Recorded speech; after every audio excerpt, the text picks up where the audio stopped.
നമ്മുടെ ഇന്നത്തെ സദ്യ റെസിപ്പി എന്ന് പറയുന്നത് വളരെ ഈസി ആയിട്ട് ഉണ്ടാക്കാൻ പറ്റുന്ന എളുപ്പത്തിൽ എല്ലാവർക്കും അവൈലബിൾ ആയിട്ടുള്ള ഇൻഗ്രീഡിയൻസ് ഉപയോഗിച്ചിട്ടുള്ള ഒരു പച്ചടിയാണ് നമ്മുടെ തക്കാളി പച്ചടി. തക്കാളി പച്ചടി 2-3 രീതിയിൽ ചെയ്യാം.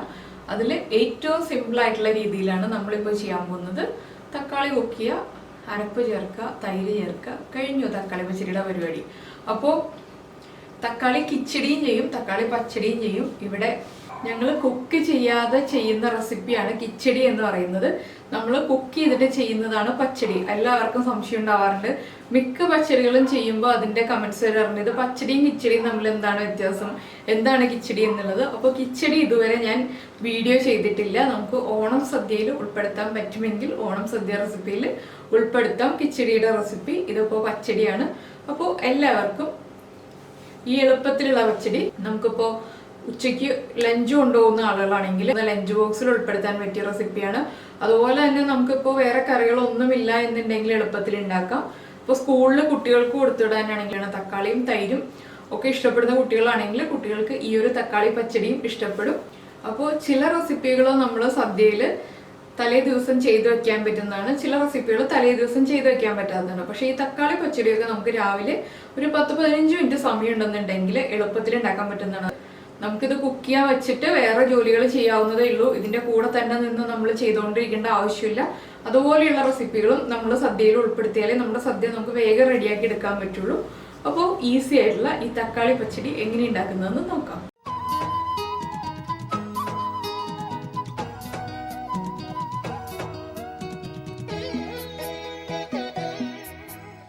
നമുക്ക് നമ്മുടെ തക്കാളി പച്ചടിക്ക് ആവശ്യമായിട്ടുള്ള ഇൻഗ്രീഡിയൻസ് നോക്കാം. നമ്മളിപ്പോൾ 3 തക്കാളി എടുത്തിട്ടുണ്ട്. നമ്മൾ എടുക്കുന്ന തക്കാളിയുടെ പുളി അനുസരിച്ച് തൈരിൻ്റെ അളവിൽ വ്യത്യാസം വരുത്തുക. എന്താണെന്ന് വെച്ചിട്ടുണ്ടെങ്കിൽ നല്ല പുളിയുള്ള തക്കാളി ആണെങ്കിൽ അധികം പുളി ഇല്ലാത്ത തൈര് യൂസ് ചെയ്യുക. തക്കാളിക്ക് പുളി കുറവാണെങ്കിൽ പുളി കൂടുതലുള്ള തൈര് യൂസ് ചെയ്യുക. അതിലേക്കായിട്ട് 3 പച്ചമുളക്. പച്ചമുളകിൻ്റെ എരിവ് കുറവാണെന്നുണ്ടെങ്കിൽ പച്ചമുളകിൻ്റെ എണ്ണം കൂട്ടാം. പിന്നെ ഇത് വറവിടാനായിട്ടാണ് ഉള്ളിയും വറ്റൽമുളകും.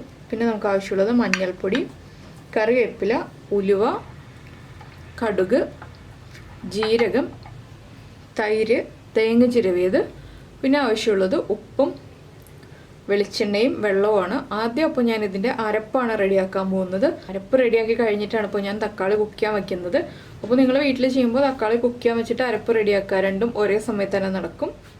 ഇപ്പോൾ മിക്സിയുടെ ജാറിലേക്ക് നമുക്ക് ആദ്യം പച്ചമുളക് ചേർക്കാം. പച്ചമുളകൊക്കെ നിങ്ങളുടെ എരിവനുസരിച്ച് ചേർക്കുക. അതുപോലെ തന്നെ 1/4 ടീസ്പൂൺ ജീരകം. എന്താണെന്ന് വെച്ചാൽ നമ്മൾ 3 തക്കാളി എടുത്തിട്ടുള്ളൂ, അധികം ജീരകം വേണ്ട. 1/4 ടീസ്പൂൺ കടുകും. കടുക് അരച്ചാൽ കയ്പുണ്ടാവില്ല. എന്താണെന്ന് വെച്ചാൽ നമ്മൾ അരപ്പ് കുക്ക് ചെയ്തതിന് ശേഷമേ തൈര് ചേർക്കുള്ളൂ, അതുകൊണ്ട് തന്നെ കയ്പുണ്ടാവില്ല ഒട്ടും തന്നെ. ഇതിലേക്കൊരു 2-3 ഇതിൽ കറിവേപ്പില, പിന്നെ നമ്മുടെ തേങ്ങ ചിരവിയത്. ഇത് എത്ര സ്പൂണാണെന്ന് വെച്ചിട്ടുണ്ടെങ്കിൽ ഞാനിപ്പോൾ ടേബിൾ സ്പൂണിൻ്റെ കണക്ക് പറയുകയാണെങ്കിൽ ഒരു 4 ടേബിൾ സ്പൂണാണ് തേങ്ങ എടുത്തിട്ടുള്ളത്.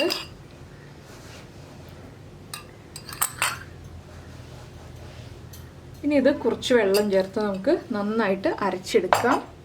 ഇപ്പോൾ നമ്മൾ നമ്മുടെ അരപ്പ് റെഡിയാക്കി എടുത്തിട്ടുണ്ട്. ഇനിയിപ്പോൾ നമുക്ക് തക്കാളി കുക്ക് ചെയ്യാൻ വയ്ക്കാം. അപ്പോൾ നമുക്ക് തക്കാളി കുക്ക് ചെയ്യാൻ വയ്ക്കാം. ഞാനിപ്പോൾ ഈ ഒരു വലിപ്പത്തിലാണ് തക്കാളി മുറിച്ചെടുത്തിട്ടുള്ളത്. ചെറിയ തക്കാളി ഉണ്ടായിരുന്നത് 4ആയിട്ട് മുറിച്ചിട്ട് ചെറുതായിട്ട് കട്ട് ചെയ്തു. വലിയ തക്കാളി ഉണ്ടായിരുന്നത് 6ആയിട്ട് മുറിച്ചിട്ട് ചെറുതായിട്ട് കട്ട് ചെയ്തു. ഇതിൻ്റെ കൂടെ തന്നെ നമുക്ക് 2-3 കറിവേപ്പിലയും അതുപോലെ തക്കാളിക്ക് ആവശ്യമായിട്ടുള്ള ഉപ്പും, പിന്നെ നിങ്ങൾക്ക് പച്ചടി വെള്ള കളറിൽ മതിയെന്നുണ്ടെങ്കിൽ മഞ്ഞൾപ്പൊടി ചേർക്കണ്ട. ഞാനിപ്പോൾ ഒരു പിഞ്ച് മഞ്ഞൾപ്പൊടി ചേർക്കുന്നുണ്ട്, ഒന്ന് കളർ ചേഞ്ച് ആയി വരാൻ വേണ്ടിയിട്ട്. ഇനി നമുക്ക് തക്കാളി ഒന്ന് കുക്ക് ചെയ്തെടുക്കാം. ഓവറായിട്ട് അങ്ങ് ഉടഞ്ഞു പോകുന്ന രീതിയിൽ കുക്ക് ചെയ്യണ്ട, ചെറുതായിട്ടൊന്ന് കുക്കായി വരാം. എന്താണെന്ന് വെച്ചാൽ പിന്നെ നമ്മൾ അരപ്പൊക്കെ ചേർത്ത് കുക്ക് ചെയ്യുമ്പോൾ കറക്റ്റ് ആയിക്കോളും. അപ്പോൾ ഇനി തക്കാളി ഇവിടെ ഇരുന്ന് കുക്കാവട്ടെ. ഇടയ്ക്കിടയ്ക്ക് നമുക്ക് ഇളക്കി കൊടുക്കാം. അപ്പോൾ നമ്മുടെ തക്കാളി കുക്കായിട്ടുണ്ട്. ഓവറായിട്ട് അങ്ങ് ഉടഞ്ഞു പോയിട്ടില്ല, ആവശ്യത്തിന് കുക്കായിട്ടുണ്ട്. അപ്പോൾ നിങ്ങൾക്ക് നന്നായിട്ട് ഉടഞ്ഞ രീതിയിലുള്ള പച്ചടിയാണ് ആവശ്യമെങ്കിൽ കുറച്ചുകൂടി നന്നായിട്ട് കുക്ക് ചെയ്തെടുക്കാം. ഞാനിപ്പോൾ ഇത്രേ കുക്ക് ചെയ്യുന്നുള്ളൂ. ഇതിലേക്ക് നമുക്കിനി നമ്മൾ അരച്ചു വെച്ചിരിക്കുന്ന അരപ്പ് ചേർക്കാം.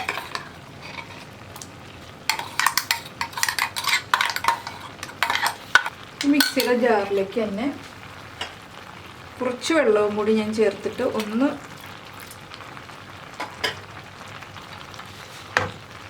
ജസ്റ്റ് ഇതുപോലെ ഒന്ന് ചുറ്റിച്ചൊഴിച്ചു കൊടുക്കുന്നുണ്ട്. ഇനി നമുക്ക് ഈ അരപ്പും തക്കാളിയും ഒരുമിച്ച് ചേർത്ത് കുക്ക് ചെയ്തെടുക്കാം. അപ്പോൾ അരപ്പിൻ്റെ ആ ഒരു റോ സ്മെല്ലും റോ ടേസ്റ്റും മാറി വരുന്നത് വരെ നമ്മൾ കുക്ക് ചെയ്തെടുക്കുക. ഇനിയിപ്പോൾ ഞാനൊന്ന് ഹൈ ഫ്ലെയിമിൽ വെച്ച് നന്നായിട്ട് അരപ്പ് തിളച്ച് വരുമ്പോൾ ഫ്ലെയിം കുറച്ച് വയ്ക്കും. അപ്പോൾ നമ്മുടെ അരപ്പ് തിളച്ച് തുടങ്ങുന്നുണ്ട്.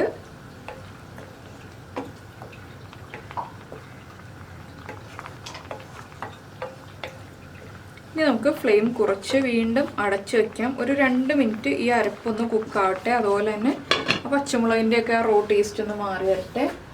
അപ്പോൾ നമ്മൾ അരപ്പ് അടച്ചു വെച്ചിട്ട് 2 മിനിറ്റ് ആയി. നന്നായിട്ട് തിളച്ച് വന്നിട്ടുണ്ട് അരപ്പ്. നമുക്ക് ഉപ്പ് ചെക്ക് ചെയ്യാം. ഉപ്പ് കുറവാണെങ്കിൽ ഉപ്പ് ആഡ് ചെയ്ത് കൊടുക്കാം. അപ്പോൾ ഇനി ചെയ്യാൻ പോകുന്ന കാര്യം ഓപ്ഷനിലാണ്. നിങ്ങളുടെ തക്കാളിക്കും തൈരിനും ഒക്കെ പുളി ചെക്ക് ചെയ്തിട്ട് ആവശ്യമുണ്ടെങ്കിൽ മാത്രം ചേർക്കേണ്ട കാര്യമാണ്. ഒരു നുള്ള പഞ്ചസാര. നമ്മളെല്ലാ പച്ചടിയിലും പുളിശ്ശേരിയിലും ഒക്കെ പഞ്ചസാര ചേർക്കാറുണ്ട്. നമ്മുടെ മാമ്പഴ പുളിശ്ശേരിയിൽ മാത്രമേ നമ്മൾ പഞ്ചസാര ചേർക്കാതെ ശർക്കര ചേർക്കുള്ളൂ. അപ്പോൾ അധികം വേണ്ട, ഒരു പിഞ്ച് പഞ്ചസാര ഒന്ന് ആഡ് ചെയ്ത് കൊടുക്കുക. ഇനി ഇതൊന്ന് നന്നായി ഇളക്കിയിട്ട് ഞാനിപ്പോൾ ഇതിൻ്റെ ഉപ്പൊക്കെ ഒന്ന് ചെക്ക് ചെയ്തിട്ട് ഉപ്പ് കുറവാണെങ്കിൽ നമുക്ക് ഉപ്പ് ആഡ് ചെയ്ത് കൊടുക്കണം. അപ്പോൾ ഇപ്പോൾ നമ്മുടെ അരപ്പ് ഒരുവിധം കുറുകിയുണ്ട്. ഇത്രയും മതി. ഇനിയിപ്പോൾ ഞാൻ ഫ്ലെയിം ഓഫ് ചെയ്യാണ്. ഇനി നമ്മളിതൊന്ന് ഇളക്കി കൊടുക്കുക. ഇല്ലെങ്കിൽ ഒരു ഫാനിൻ്റെ താഴെ വെച്ചിട്ട് ഒന്ന് ചൂട് കുറച്ചെടുക്കുക. കംപ്ലീറ്റ് ചൂട് മാറണമെന്നില്ല, എങ്കിലും ചൂട് കുറയ്ക്കണം. എങ്കിലേ നമുക്ക് തൈര് ചേർക്കാൻ പറ്റുള്ളൂ. ഇല്ലെങ്കിൽ തൈര് ചേർക്കുമ്പോൾ പിരിഞ്ഞു പോകും. അപ്പോൾ ചെറിയ ചൂടോടുകൂടി തൈര് ചേർക്കുക. അപ്പോൾ ഇതിൻ്റെ ചൂടൊന്ന് കുറഞ്ഞ് വരട്ടെ. ഇപ്പോൾ നമ്മുടെ കറിയുടെ ചൂട് പകുതിയായിട്ട് കുറഞ്ഞിട്ടുണ്ട്. നമുക്കിതിലേക്ക് തൈര് ചേർക്കാം. അപ്പോൾ നിങ്ങളെടുക്കുന്ന തൈരിൻ്റെ പുളി അനുസരിച്ച് തൈരിൻ്റെ അളവിൽ വ്യത്യാസം വരുത്തുക.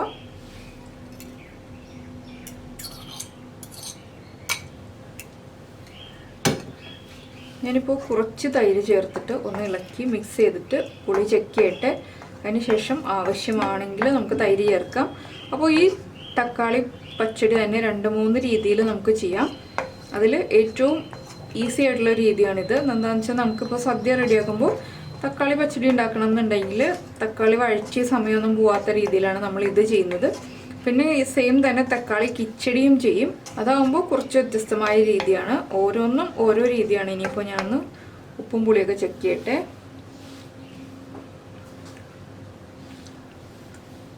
പുളിയൊക്കെ ആവശ്യത്തിനുണ്ട്, ഉപ്പുണ്ട്, എരിവും കറക്റ്റാണ്. അപ്പോൾ നമുക്കിതൊരു സെർവിങ് ബൗളിലേക്ക് മാറ്റുന്നതിന് മുന്നേ ആയിട്ട് വറവ് ചേർക്കാം. അപ്പോൾ നമ്മുടെ പാൻ ചൂടായിട്ടുണ്ട്. പാനിലേക്ക് നമുക്ക് വെളിച്ചെണ്ണ ചേർക്കാം. വെളിച്ചെണ്ണ നന്നായിട്ട് ചൂടായി വരുമ്പോൾ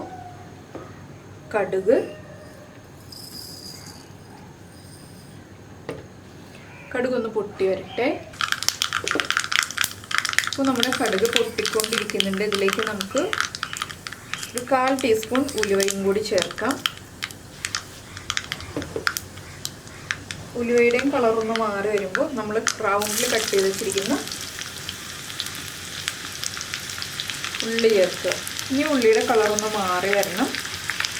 ഇപ്പോൾ നമ്മുടെ ഉള്ളിയുടെ കളറൊക്കെ ഒന്ന് മാറി വരുന്നുണ്ട്. നമുക്കിതിലേക്ക് മുറിച്ച് വെച്ചിരിക്കുന്ന വറ്റൽമുളകും കറിവേപ്പിലയും ചേർക്കാം.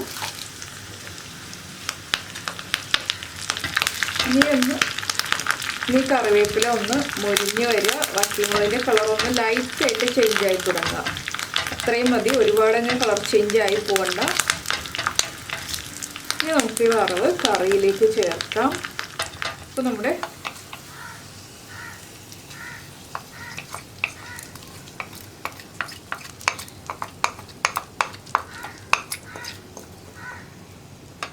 കുറച്ച് കറിവേപ്പിലയും കടുകൊക്കെ ഞാൻ ബാക്കി വെച്ചിട്ടുണ്ട്. എന്താണെന്ന് വെച്ചിട്ടുണ്ടെങ്കിൽ നമുക്ക് ലാസ്റ്റ് ഒന്ന് ഗാർണിഷ് ചെയ്യാൻ വേണ്ടിയിട്ടാണ്. അപ്പോൾ നമുക്ക് വറവ് ചേർത്തത് ഈ പച്ചടിയിലേക്ക് ഒന്ന് ഇളക്കി മിക്സ് ചെയ്യാം. ഇനി നമുക്ക് സെർവിങ് ബൗളിലേക്ക് മാറ്റാം. ഇത്രയേ ഉള്ളൂ തക്കാളി പച്ചടി. വളരെ ഈസി ആയിട്ടുള്ള റെസിപ്പി. അപ്പോൾ നമ്മുടെ ഈസി ആയിട്ടുള്ള തക്കാളി പച്ചടി റെഡി ആയി കഴിഞ്ഞു. ഇതിപ്പോൾ സദ്യയിൽ നിന്നല്ല, ഇടയ്ക്കിടയ്ക്ക് വീട്ടിലുണ്ടാക്കാവുന്നതേ ഉള്ളൂ. ഈസി ആയിട്ട് അവൈലബിൾ ആവുന്ന ഇൻഗ്രീഡിയൻസേ ഉള്ളൂ. തക്കാളിയും തൈരും നമുക്ക് എപ്പോഴും ഉണ്ടാകുന്നതാണ്.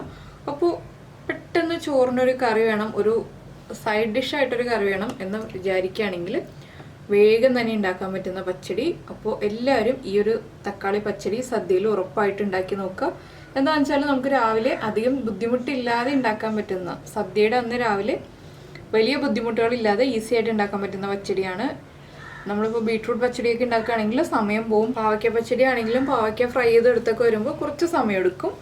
അപ്പോൾ ഈ ഒരു പച്ചടി ഉണ്ടാക്കി കഴിച്ചിട്ട് നിങ്ങൾ നിങ്ങളുടെ അഭിപ്രായം നമ്മുടെ വീഡിയോയുടെ താഴെ കമൻറ്റ് ചെയ്യുക. അതുപോലെ തന്നെ നമ്മുടെ വിഷു സദ്യ റെസിപ്പികളിൽ ലാസ്റ്റ് റെസിപ്പിയാണ് ഇപ്പോൾ ഈ ഒരു തക്കാളി പച്ചടി. ഇനിയും കുറേ റെസിപ്പികളുണ്ട്, അത് നമുക്ക് ഇനി കുറച്ച് ഇടയ്ക്കിടയ്ക്കായിട്ട് ചെയ്യാം. അതുപോലെ തന്നെ ഓണത്തിന് ചെയ്യാം. അപ്പോൾ വിഷു സദ്യയിൽ വളരെ കുറച്ച് റെസിപ്പികൾ നമ്മൾ ചെയ്തുള്ളൂ. എന്താണെന്ന് വെച്ചാൽ നമ്മൾ ഓൾറെഡി സദ്യ റെസിപ്പികൾ നേരത്തെ ചെയ്തിട്ടുള്ളത് കൊണ്ടാണ്. ഇതിനിടയ്ക്ക് ചെയ്ത കുറച്ച് റെസിപ്പികളും ഉണ്ട്, ഓണസദ്യയിൽ ചെയ്ത റെസിപ്പികളും ഉണ്ട്, ഇപ്പോൾ ചെയ്ത റെസിപ്പികളും ഉണ്ട്. അപ്പോൾ നിങ്ങൾ എല്ലാ റെസിപ്പികളും കാണുക, അഭിപ്രായം പറയുക, അതുപോലെ തന്നെ സദ്യയിൽ ഉണ്ടാക്കി കഴിക്കുക. അപ്പോൾ നമുക്ക് നമ്മുടെ അടുത്ത റെസിപ്പിയുമായിട്ട് അടുത്ത ദിവസം കാണാം. ബൈ.